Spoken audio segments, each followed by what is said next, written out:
मनीष, मुझे ये बताइए, ये ज़ेलेंस्की का फोन क्यों नहीं उठा रहे हैं बाइडेन?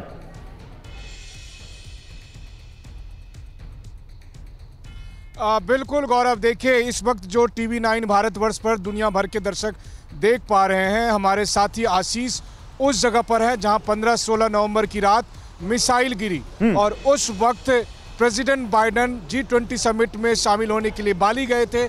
गहरी नींद में थे जब उन्हें अमेरिकी सुरक्षा कर्मियों ने जगाया और फिर उन्हें बताया कि प्रेसिडेंट ज़ेलेंस्की ने कितनी बड़ी साजिश रची है। और उसके बाद 16 नवंबर की सुबह प्रेसिडेंट बाइडेन ने पूरी दुनिया को ये बताया कि ये रूस का मिसाइल नहीं है।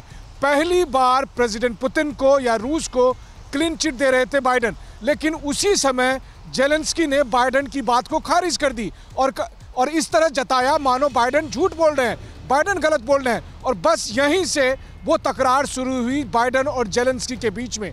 ये ड्रैगन फ्रूट की खेती करके हर एकड़ में हर साल 12 लाख तक कमा लेते हैं। आपको भी करना है तो फ्रीडम ऐप को अभी डाउनलोड कीजिए। और 15-16 नवंबर से लेकर आज तक ज़ेलेंस्की बाइडेन से बात करना चाह रहे हैं। अहम जानकारी है और मैं इससे आगे का सवाल लेना चाहता हूं आपसे, लेकिन वो सवाल लूं उससे पहले मैं अपने व्यूअर्स को कुछ दिखाना चाहता हूं।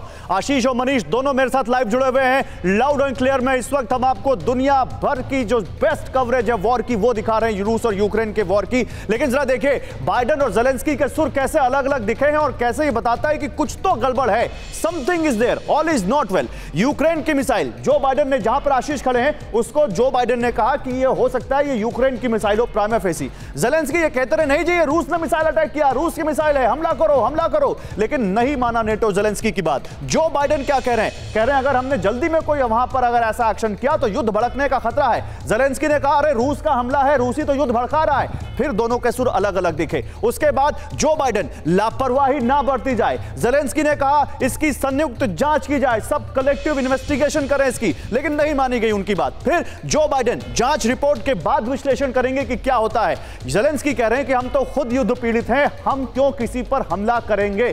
तो ये जो बदले बदले से सुर नजर आए हैं जो बाइडेन और ज़ेलेंस्की के, और इसका एपी सेंटर वही है जहां पर आशीष इस वक्त मौजूद हैं। आशीष के पास जाएं, लेकिन जल्दी से इस पर एक सवाल मैं मनीष से लेना चाहता हूं। मनीष बताइए जरा ये क्या पक क्या रहा है? Why all is not well between Joe Biden and Zelensky, दोनों के बीच ये क्या हो रहा है? जी हाँ, बिल्कुल। देखिए पहली नज़र में तो देखकर यही लगता है कि अमेरिका और प्रेसिडेंट बाइडेन ये जताना चाह रहे हैं कि ज़ेलेंस्की ने दरअसल वो गुस्ताखी की है जिसकी माफ़ी नहीं दी जा सकती है और इसीलिए वो नाराज़ दिख रहे हैं। वो ज़ेलेंस्की का फ़ोन नहीं उठा रहे हैं। वाइट हाउस में लगातार कई दर्जनों बार ज़ेलेंस्की की तरफ से अटेम्प्ट किए जा रहे हैं, लेकिन प्रेसिडेंट बाइडेन ज़ेलेंस्की से बात करने को राज़ी नहीं है। ये तो पहली नज़र में दिख रहा है, लेकिन मैं बार बार यही सोचता हूँ कि अभी तक यूक्रेन की तरफ से जितनी भी मिसाइलें छोड़ी गई है अपने बचाव के लिए, उन सब का कमांड और कंट्रोल अमेरिकी सैनिकों के हाथ में था। तो फिर यही एक ऐसी मिसाइल कैसी थी जिसको यूक्रेन ने छोड़ा और जिस पे अमेरिकी सैनिकों का कंट्रोल नहीं था? तो क्या ये उससे भी बढ़कर साजिश है?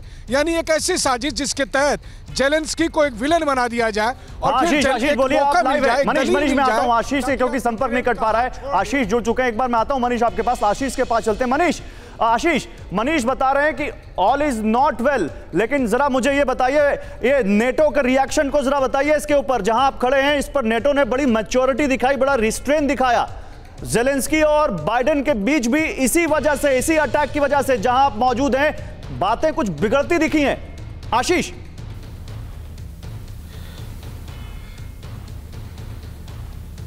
ये वो गड्ढा है गौरव, जो आपके प्रश्न का अगर उत्तर दूं तो ये ज़ेलेंस्की और बाइडेन के बीच में, ज़ेलेंस्की और नेटो के बीच में गहरी खाई बन सकता है। और ये जब तक इन्वेस्टिगेटर्स नहीं पूरी तरह से क्लियर कर ले, इनफैक्ट मैं थोड़ा सा और जूम करेंगे मेरे कैमरामैन कपिल, और आपको अंदाज़ा लगेगा कि कोई ये ऐसे कोई छोटा सा, ऐसा नहीं है कि कोई मिसाइल का पार्ट आके गिर गया हो, कोई एयर डिफेंस का। देखिए मैं जैसे कि मैं बता रहा था कि बहुत इजीली, आसानी से आप चीज़ें एटलीस्ट विजिबल आइज से, नेकेड आइज से आप समझ सकते हैं। ये कोई छोटे से मिसाइल पार्ट का, एयर डिफेंस का हिस्सा नहीं है, ये तय है। ये कोई रशियन मिसाइल को काउंटर करने के लिए इनका कोई मिसाइल गया और उसका एक हिस्सा छटक के यहाँ पर आ गया, ये बिल्कुल भी नहीं है। ये जाहिर सी बात है कि एक पिन पॉइंट एक्यूरेसी वाला इम्पैक्ट है और ये यूक्रेनियन बॉर्डर से केवल 5 किलोमीटर दूर है। यानी कि ना केवल पोलैंड बल्कि पूरा अमेरिका और पूरा नेटो, ये वो धरती है। देखिए ठीक यहाँ से 20 मीटर दूर वो बिल्डिंग दिखाएंगे जो 2-3 फ्लोर की बिल्डिंग, यहाँ पर 200-250 यूक्रेनियन लोगों को रेफ्यूज दिया गया था यहाँ पर जब वॉर शुरू हुई थी, और आज उसके शीशे और उसकी बिल्डिंग पूरी तरह से क्षतिग्रस्त हो गई है। और ये सब बातें यहाँ पर जो गांव में लोग हैं उनके लिए आसानी से हजम होने वाली है नहीं। पोलिश सरकार के लिए भी ये चीज़ें आसानी से हजम नहीं होंगी।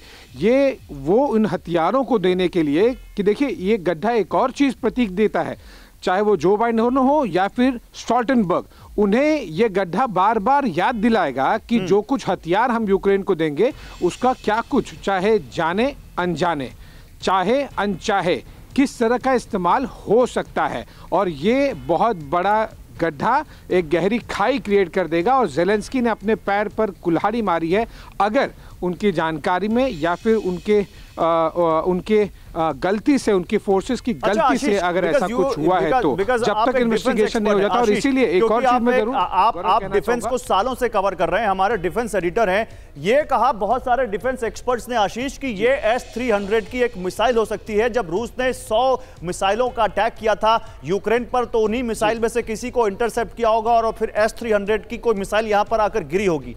क्या ये उसी का लगता है अटैक, या कौन सी मिसाइल हो सकती है, आपको क्या लगता है, और कितनी इंटेंसिटी होगी उस मिसाइल की इस गड्ढे को देखते हुए? देखिए एयर डिफेंस सिस्टम भी एक सेट ऑफ मिसाइल्स ही होता है।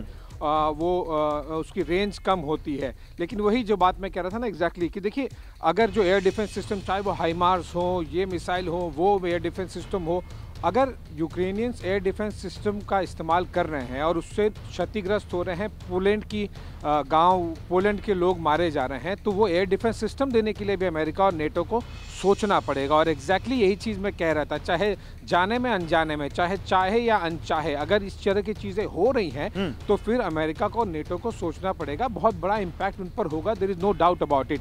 और इसीलिए जो चीज़ मैं लास्ट लाइव में कहना चाह रहा था गौरव की, देखिए एक कोई इन्वेस्टिगेटर्स की टीम नहीं है।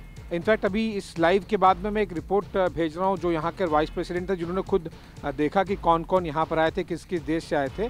मैं ज़रूर बताना चाहूँगा यहाँ पर कम से कम 4 अलग अलग देशों के इन्वेस्टिगेशन की टीम आके जो एविडेंस हो सकता है, photographic, measurement wise, metal pieces, rocket के पार्ट्स, सब कुछ यहाँ से कलेक्ट करके लेके गए। वो है नेटो से, वो है अमेरिका से, वो है यूक्रेन से, वो है पोलैंड से। ये 4 कम से कम ऐसे इन्वेस्टिगेशन की टीम है, वो यहाँ पर आके इन्वेस्टिगेशन के लिए जो कुछ जुटाने की ज़रूरत है वो सब कुछ जुटा कर जा चुके हैं। और एग्जैक्टली इनफैक्ट ठीक यहाँ पर आपको मिलिट्री, मेरे कैमरामैन कपिल दिखाएंगे, जो मिलिट्री का एक लेयर बना है वहीं पर थे वो सारे के सारे।